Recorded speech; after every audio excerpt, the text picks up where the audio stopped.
మా చిన్న కోడలు రామలక్ష్మి నడవలేని స్థితిలో ఉన్నప్పటికీ కాలేజీ గ్రౌండ్ తో పాటు భర్తని కూడా దక్కించుకోవాలనే దృఢ సంకల్పంతో అందరూ ఆశ్చర్యపోయేలా బరిలోకి దిగి ప్రత్యర్థుల్ని చిత్తుగా ఓడించినందుకు అందరూ అభినందించాలి.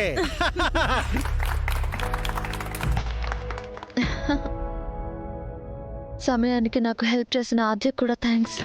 You welcome. ఇంత సంతోషంగా ఉన్నావంటే దానికి మూల కారణం కేవలం మావయ్యగా. అవును, నాన్న నా వెనకే నిలబడి నన్ను నమ్మి నాకు అండగా నిలిచారు.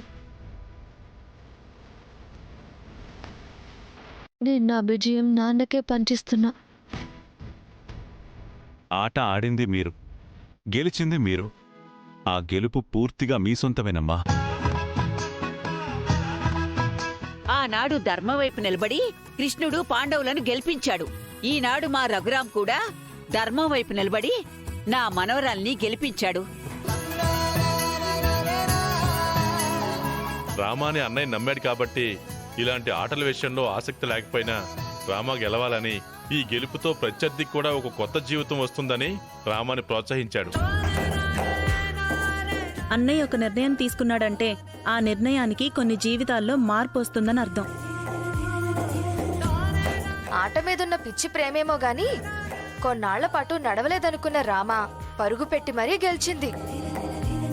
ఇది నిజంగా ఆశ్చర్యపోయే విషయం.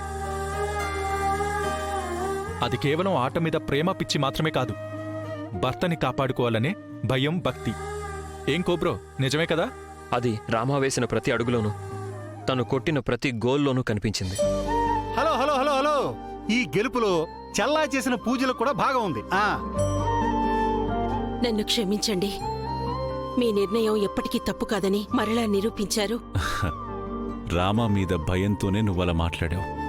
నాకు తెలుసు జానకి, తన మీద నమ్మకం లేక కాదు.